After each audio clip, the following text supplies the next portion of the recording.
Timnas Indonesia akhirnya harus mengalami kekalahan pertama di putaran yang ketiga kualifikasi Piala Dunia setelah sebelumnya selalu bermain imbang pada 3 pertandingan.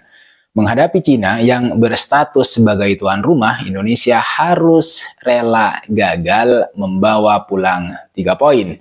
Setelah skuad Merah Putih harus menyerah dengan skor 1-2 dari Cina di Qingdao Youth Football Stadium kemarin. Behram Abdulwali membuka keunggulan untuk timnas Cina pada menit ke-21, di mana proses gol ini berawal dari bola mati. Shen Longjiang yang berhasil merebut bola dari bek timnas Indonesia yaitu Shane Patinama mengirimkan umpan ke Behram Abdulwali sehingga pemain tersebut secara leluasa melakukan sepakan bebas ke gawang Indonesia di dalam kotak penalti. Kemudian gol kedua dari Cina hadir pada menit ke-44 berkat sepakan Zhang Yuning setelah menerima umpan terobosan dari Gao Zunyi.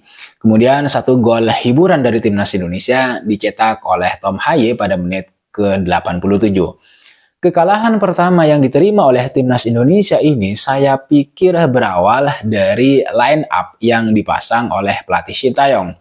Saya tidak tahu apa yang ada di pikiran Sintayong hingga harus menurunkan beberapa pemain yang berbeda dari pemain-pemain saat melawan Bahrain di laga sebelumnya.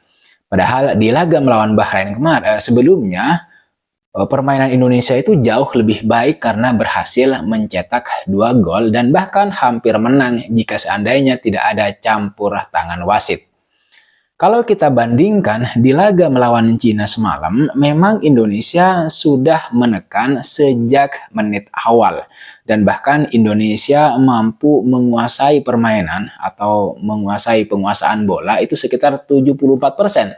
Tapi sayang, meskipun berhasil menguasai bola sebanyak 74%, tapi nyatanya timnas kita, timnas Indonesia sangat rapuh di belakang dan yang jelas tidak berhasil untuk mencetak gol. Keputusan Sintayong untuk memasang Calvin Verdong sebagai satu dari 3 bek cukup dipertanyakan. Sebab posisi asli pemain satu ini adalah full back atau wing back. Terus kemudian di sisi kiri Sintayong memasang Shane Patinama dan di kanan Asnawi Mangkualam. Teman-teman bisa lihat sendiri bagaimana permainan yang kedua pemain ini yang menurut saya tidak banyak membantu ketajaman timnas Indonesia. Shane Patinama melakukan kesalahan di babak pertama yang tidak bisa mengantisipasi bola dengan baik. Dan ada kesalahan komunikasi di lini belakang antara dirinya, antara Shane dengan Ivar Jenner. Sehingga bola dicuri oleh Shen Longjiang dan dikirim kepada Behram Abdulwali. Di sisi kanan, Asnawi yang bermain sejak menit awal juga sering melakukan kesalahan dan selalu sering memaksakan diri untuk melakukan akselerasi sendirian ke pertahanan lawan, ke pertahanan Cina. Sehingga bola dengan mudah bisa dipatahkan, bisa dicuri. Beberapa kali Asnawi melakukan cara yang sama untuk membongkar pertahanan Cina. Tapi sayangnya dia lupa bahwa untuk membongkar pertahanan lawan tidak cukup hanya dilakukan oleh satu orang, oleh dirinya sendiri. Dia bukan Lionel Messi yang bisa membongkar pertahanan lawan sendirian lalu kemudian mencetak gol. Dia seharusnya mencari temannya yang berdiri kosong lalu kemudian umpan bolanya begitu. Bukan malah memaksakan diri untuk membawa bola sendirian ke depan, lalu saat bolanya dicuri atau dipatahkan oleh bek lawan, dia marah-marah sendiri tidak jelas. Sebenarnya dengan menempatkan 3 bek sejajar yaitu Mes Hilgers, Jai Itses atau Rizky Ridho, lalu di kanan ada Sandy Walsh dan di kiri ada Calvin Verdong, saya kira formasi itu cukup kuat terutama di laga melawan Bahrain. Tapi entah kenapa kok formasi itu tidak digunakan lagi oleh Sintayong di laga melawan Cina kemarin. Malah memainkan pemain yang di laga sebelumnya itu tidak main. Seharusnya kalaupun Sintayong mau menurunkan Asnawi atau Shane Patinama itu tidak sejak menit pertama. Harusnya bisa dicoba nanti di babak kedua kalau timnas sudah unggul. Menurut saya, Shin Taeyong terlalu percaya diri untuk memainkan Asnawi Mangku Alam dan Shein Patinama, bahkan sebelum melihat formasi tersebut bekerja atau tidak. Buktinya, formasi yang dipakai oleh Shin Taeyong itu benar-benar tidak bekerja, tidak berfungsi. Shein membuat kesalahan dengan keliru mengambil antisipasi bola di dalam kotak penalti yang kemudian berujung pada gol pertama Cina. Kemudian Asnawi seperti yang sudah saya bilang tadi, cukup sering dia melakukan kesalahan-kesalahan yang selalu memaksa diri untuk membawa bola sendirian ke depan. Saya kira akar dari semua kegagalan ini adalah blunder strategi yang dilakukan oleh pelatih Shin Taeyong. Saya bukan mau menyalahkan, tapi sejak line up keluar, kita bertanya-tanya kenapa pemain-pemain itu yang bakal diturunkan oleh Shin Taeyong sebagai starter. Kita masih berpikir positif bahwa itulah kebiasaan Shin Taeyong yang selalu penuh kejutan. Tapi sayang, kejutan malam kemarin itu kejutan yang tidak pernah kita duga sebelumnya, yang telah kemudian membawa timnas Indonesia ke kekalahan. Padahal jauh-jauh hari kita sudah memiliki ekspektasi yang tinggi bahwa melawan Cina bakalan menjadi kesempatan yang bagus, peluang yang besar bagi timnas untuk meraih 3 poin. Tapi sayang, dari saking percaya dirinya melihat peluang itu, Shin Taeyong terlalu percaya diri untuk kemudian mencoba formasi baru, seolah-olah yakin dirinya bisa menang dari Cina. Padahal pada saat yang bersamaan, Cina juga bertekad untuk meraih 3 poin pertama mereka saat melawan timnas kita, timnas Indonesia. Dan itu terbukti. Sangat terbukti. Blunder strategi yang dilakukan oleh Shin Taeyong jelas terlihat ketika 2 gol terjadi di babak pertama. Dan di awal babak kedua, Shin Taeyong langsung melakukan 3 pergantian pemain sekaligus. Mesilgers, kemudian Shein Patinama, dan Witan Sulaiman itu ditarik keluar, digantikan oleh Rizky Ridho, Marcelino Ferdinand, dan kemudian Tom Haye. 3 pergantian pemain dari timnas Indonesia itu bisa jadi menunjukkan kalau Shin Taeyong melihat eksperimennya di sepanjang babak pertama tidak berjalan mulus, tidak berjalan lancar. Dan itu sangat jelas terlihat ketika timnas Indonesia dihukum Cina dengan 2 gol mereka. Oke. Mungkin ada yang bakal bilang, sesekali kalah tidak apa-apa gitu ya. Oke gitu, berkata seperti itu juga tidak masalah.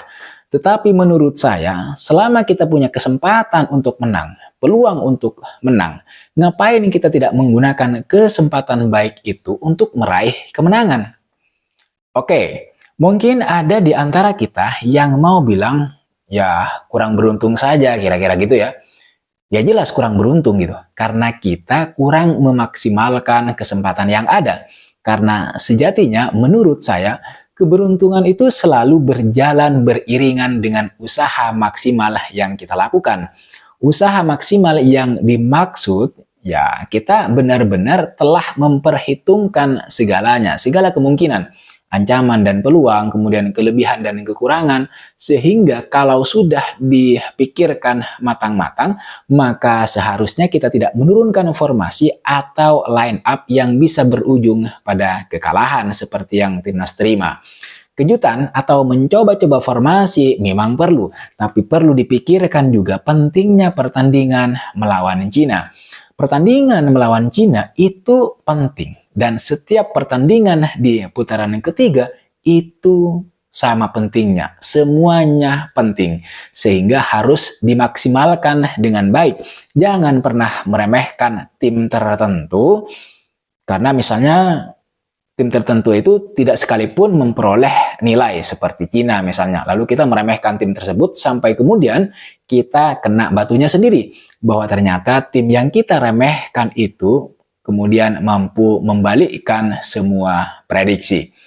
Apa yang dilakukan timnas Indonesia hari ini adalah anti klimaks dari pertandingan-pertandingan sebelumnya.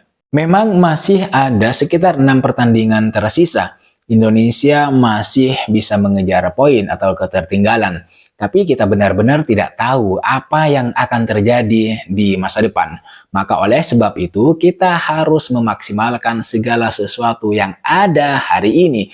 Maksimalkan dulu apa yang ada hari ini, fokus pada mencuri 3 poin, baru kemudian berpikir untuk kemudian merubah atau mencoba formasi atau memasukkan pemain-pemain yang belum pernah main di laga sebelumnya. Walaupun demikian teman-teman, apapun yang terjadi kepada timnas Indonesia kemarin malam, menang atau kalah, saya tetap memberikan dukungan. Apapun kondisi dan situasinya, kita tidak boleh meninggalkan timnas. Kita tetap harus memberikan dukungan penuh karena kesempatan masih ada dan Sintayong harus belajar dari kejadian malam kemarin bahwa semua pertandingan itu sama pentingnya. Jadi jangan sekali-kali meremehkan lawan. Bahkan meskipun tim itu atau lawan itu menghuni dasar klasemen dan tidak pernah memperoleh poin satupun. Di bulan November nanti timnas Indonesia akan berlaga lagi dan rasanya sangat sulit untuk membayar kekalahan malam kemarin dari Cina karena tim yang akan dihadapi pada bulan November itu adalah Jepang dan Arab Saudi. Walaupun kita bermain di kandang, tapi kedua tim yang bakal kita hadapi di bulan November itu sekali lagi Jepang dan Arab Saudi. Secara realistis kita tidak bisa mengharapkan kemenangan dari dua laga tersebut. Karena seharusnya Indonesia harus meraih kemenangan itu kemarin malam, yaitu saat melawan Cina. Tapi sayang teman-teman, lagi-lagi kita harus menyayangkan keputusan Sintayong yang keliru menerapkan strategi. Sekali lagi ini bukan menyalahkan pelatih, bukan menyalahkan siapapun gitu yang bermain. Tetap kita respect, tetap kita menghargai, menghormati apa yang sudah diperjuangkan oleh seluruh official team, oleh pelatih Sintayong, oleh para pemain. Kita tetap apresiasi, tetapi catatannya adalah jangan sekali-kali menganggap remeh lawan. Jangan sekali-kali ingin mencoba formasi-formasi baru sehingga kemudian berujung pada gagalnya meraih poin, bahkan meskipun 1 poin. 1 poin lebih baik daripada tidak memperoleh poin sama sekali. Artinya malam kemarin seharusnya ya, kalau bisa bermain seri lah begitu. Tapi apa yang terjadi? 45 menit pertama kita sudah diobok-obok oleh Cina. Memang secara penguasaan bola Cina kalah sama kita. Tetapi dua serangan mereka sangat efektif. Dan kita yang terlalu meremehkan dan kemudian salah strategi, ya mungkin bisa dibilang seperti itu, blunder lah dari STY. Ya, berujung pada kegagalan timnas untuk kemudian meraih poin sempurna. Padahal itu adalah kesempatan yang sangat baik. Saya kira itu teman-teman yang bisa saya bahas di video kali ini. Terima kasih buat teman-teman sudah mengikuti dan selalu setia menonton video-video yang saya unggah di channel ini. Tetap dukung timnas Indonesia. Nanti akan berlaga di bulan November menghadapi Jepang dan Arab Saudi. Apapun situasi dan kondisinya, tetap beri dukungan penuh kepada timnas Indonesia. Sekali lagi, jangan lupa like, comment, dan subscribe. I'll see you on the next video.